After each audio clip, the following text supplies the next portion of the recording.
Think Iceland is just waterfalls, glaciers, and cozy hot springs? Wrong. Way wrong. Because behind the Instagram-perfect landscapes and northern lights is a nation full of secrets, rules so strange, so unspoken, they'll leave you questioning reality itself. Imagine this: a land where horses are never allowed back once they leave, banished forever like exiles. Where beer was outlawed for 74 years, yet vodka and spirits poured freely. Where nearly 7 out of 10 children are born outside of marriage, and nobody bats an eye. This isn't the fairy tale Iceland you see in glossy brochures. This is a world of hidden taboos, silent codes, and traditions so bizarre they'll make you rethink everything you thought you knew about this tiny, volcanic island.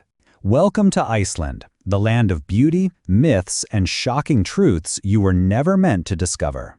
Number 15. No rude hand gestures. Seriously. In Iceland, gestures speak louder than words, and not in a good way. Flipping the middle finger? Big mistake. Whistling to get someone's attention? Rude. Even making that OK circle with your fingers? Tacky at best, offensive at worst.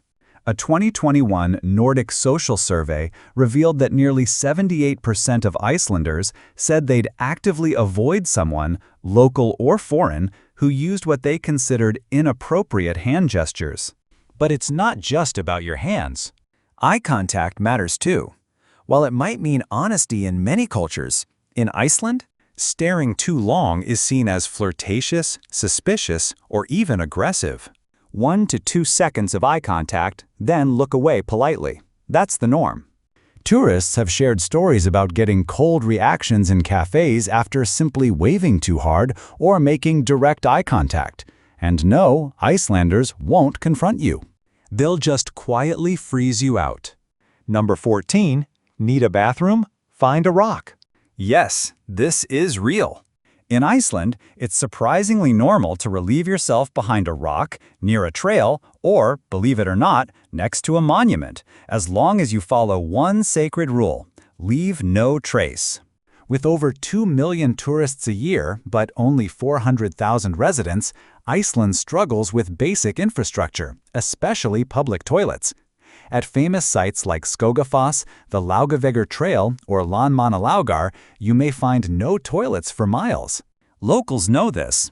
They don't encourage it, but they understand it. Online, you'll find photos of people ducking behind hills or camper vans. One American tourist shared how they had to crouch behind a van on a hiking trail, equal parts nervous and relieved. But don't leave your masterpiece behind. Signs at places like Gullfoss Waterfall say things like, "This is not a toilet. Please don't leave your art here." Others even come with diagrams on how to properly bury toilet paper and a not-so-subtle reminder: if you can't bury it, pack it out. In Iceland, nature is sacred, and so is respecting it. Number 13. No bringing raw meat, eggs, or fresh milk into Iceland. Think you'll pack your favorite snacks for your Iceland trip? Think again. Raw meat, fresh eggs, and unpasteurized milk are all strictly banned from entering the country. Why? Iceland is fiercely protective of its agricultural purity and disease-free status. Customs officers at Keflavik Airport are quick to confiscate anything that could pose a threat to the island's delicate biosecurity. Seems fair, until you realize that Iceland imports up to 60% of its annual food supply. Despite the ban, the country relies heavily on imports, especially for fruits and vegetables. While local lamb, dairy, and fish are plentiful, basics like apples, onions, carrots, bananas, and avocados are flown in from places like the Netherlands, Spain, and the US. At the grocery store, be prepared for sticker shock. A single imported apple can cost over $2, and almond milk, if you even find it, might be 3 times the price compared to the US. Icelanders are used to it. They've adapted to days when tomatoes vanish citywide, or egg prices skyrocket 60% after snowstorms delay European shipments. Number 12. No marrying someone with the same last name. In most countries, sharing a last name with your crush might raise an eyebrow. In Iceland, it might raise a genetic red flag. With just 387,000 people and over 1,000 years of relative isolation, Iceland has one of the most genetically homogeneous populations in the world.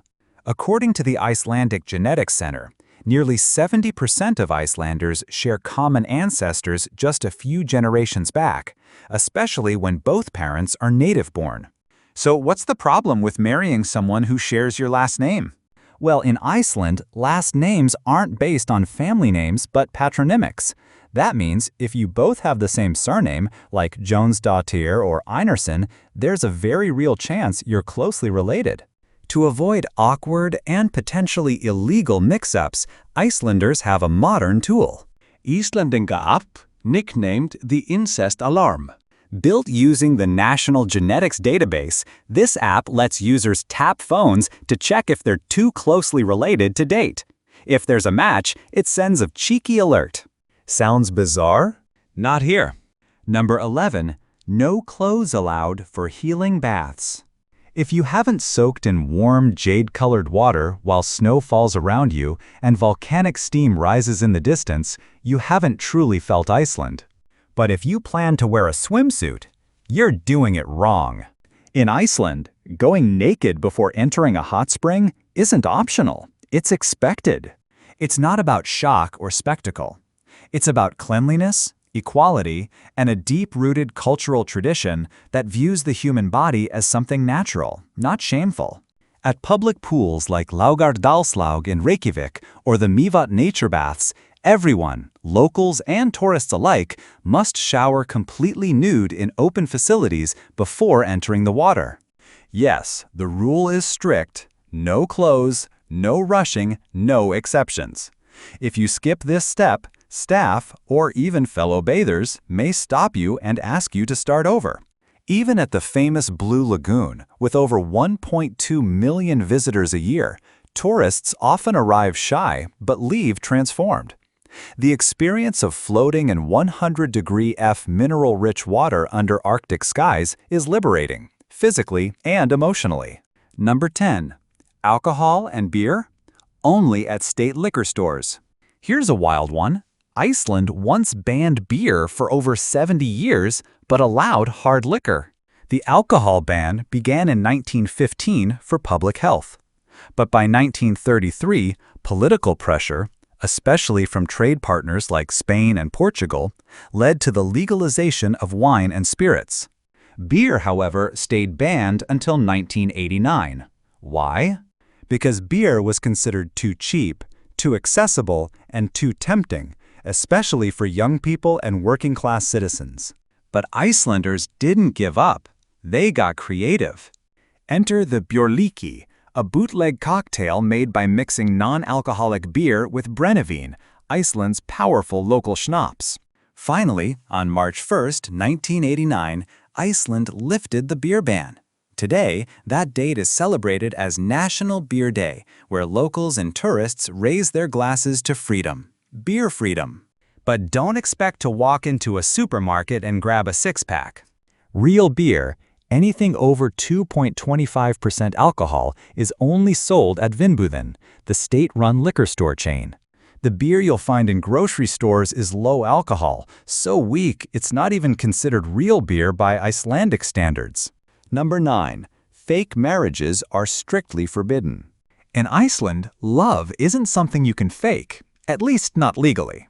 As immigration laws have tightened over the years, some foreigners have turned to arranged or technical marriages with Icelandic citizens just to gain residency. The plan? Marry, stay in the country for a year or two, get legal status, then quietly divorce. Sounds simple, but it comes with a hefty price tag. Local sources say that some of these fake marriage arrangements cost between $15,000 and $25,000. Iceland's Directorate of Immigration admits that proving fake marriages is incredibly difficult. Couples often present matching stories, travel photos, shared addresses, everything you'd expect from a real relationship. In the last 5 years, residency applications based on marriage have surged over 40%, mostly from developing countries in Asia and Africa. Some couples meet online, while others connect through secret chat groups or immigration forums. Though no official stats exist, Icelandic media estimate that around 100 to 150 marriages per year may be based on false pretenses. Yet only 5 to 10% of cases are ever formally investigated. Number 8, 70% of children are born outside of marriage. In many parts of the world, being a single mom still carries stigma and judgment. But in Iceland, it's completely normal. In fact, nearly 70% of children in Iceland are born to unmarried parents. And no, that's not seen as rebellious or irresponsible, it's just how life works here. Walk through any park in Reykjavik and you'll see young mothers with strollers smiling and supported. No one's asking, "Where's the father?" or giving them pitying looks. Icelanders don't define families by a ring or a certificate.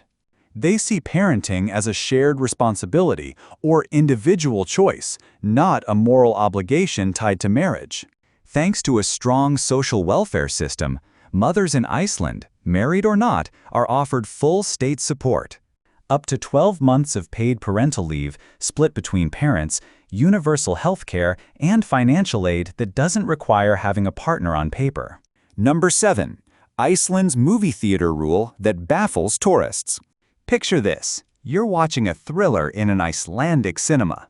Just as the tension builds, the screen goes black. The lights come on. People start standing up and walking out. Did the power go out? Did the film break? Nope, it's just intermission. That's right. Mid-movie breaks are a totally normal part of watching movies in Iceland. If the film runs longer than 90 minutes, you can expect a 5 to 10-minute intermission, even in the middle of an action or horror sequence. There's no official law behind it, but this unwritten rule is rooted in history, dating back to the days of old-school reel projectors, when films literally had to be changed midway through. Now it's a habit, part of Icelandic movie culture.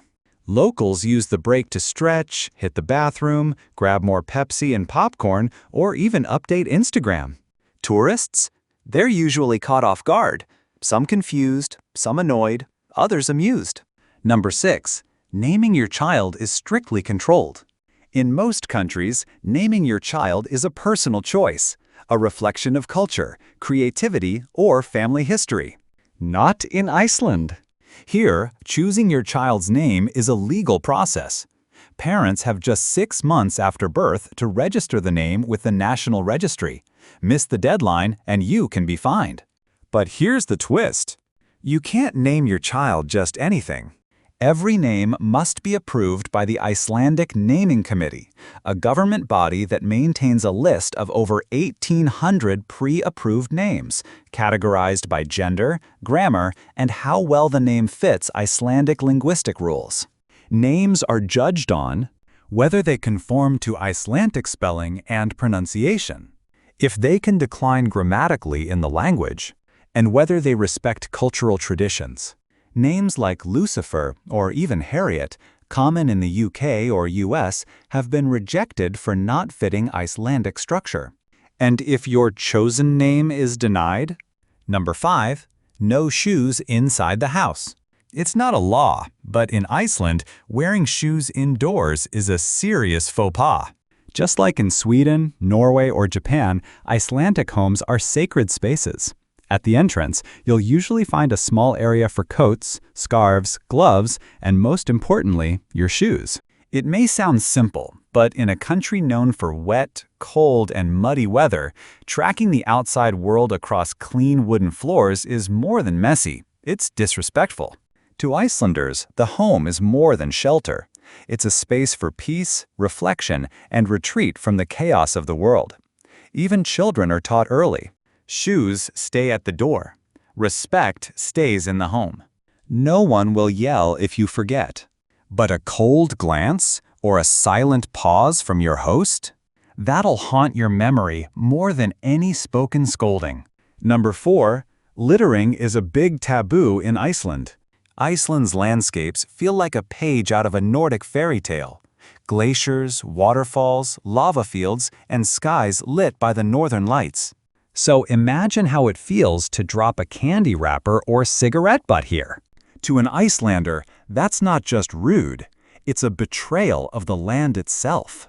In a country where 85% of energy comes from renewable sources, environmental respect runs deep.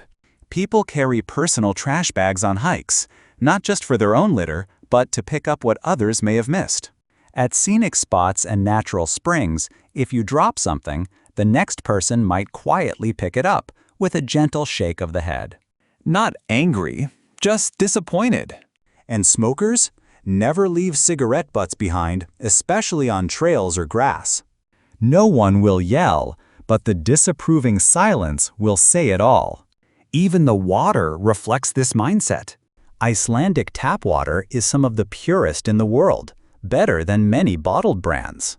So if you're buying plastic water bottles here, you're not just wasting money, you're adding trash to one of Earth's cleanest ecosystems. Number 3. Dogs were banned in the capital. Pack your boots, your wool hat, and your camera, but if you're heading to Reykjavik, maybe leave the dog at home. Few tourists know that Iceland's capital once had a complete ban on pet dogs. The law was enacted back in 1924, when authorities were trying to stop the spread of dog-related diseases like echinococcosis, a dangerous parasite. Rural Icelanders could keep working or hunting dogs, but within the city, zero tolerance. Though the law has since relaxed, the legacy of the ban still shapes Reykjavik culture. Today, owning a dog in the city requires official permits, steep registration fees, strict quarantine, and vaccination protocols. Because of all that, dogs are still relatively rare in Reykjavik homes. Cats, however, they've taken over. Number 2. Selling underwear with the Icelandic flag is illegal. Wearing a swimsuit or pair of boxers with your country's flag might be patriotic where you're from. But in Iceland, it's against the law. Selling or using items like underwear, bikinis, socks, or shoes that feature the Icelandic flag is considered a serious offense. Why? Because here, the flag isn't just a symbol, it's sacred. The blue, white, and red represent Iceland's 3 elements: sea, ice, and fire. And using the flag in a disrespectful way, like printing it on something you sit on or wear close to the body, can actually lead to fines or police questioning. Some tourists have been fined up to $450 for selling flag print bikinis at summer festivals. Even foreign brands have faced online backlash for putting the Icelandic flag on masks, shoes, or fashion accessories, often unaware of the cultural weight it carries. Number 1. Icelandic horses can never return home. This one stuns most visitors. If an Icelandic horse leaves the country, it's never allowed to come back. Not even for a championship. Not even for retirement. Why so strict? Because Iceland's horse breed is one of the purest and most genetically isolated in the world, untouched by outside genetics for over 1,000 years. These small but powerful horses grow thick winter coats, have incredible stamina, and perform a rare gait called the tolt, so smooth it looks like they're gliding across the earth. But the reason for the strict rule? Disease prevention. Allowing even one horse back in could introduce viruses or bacteria that could wipe out the entire breed.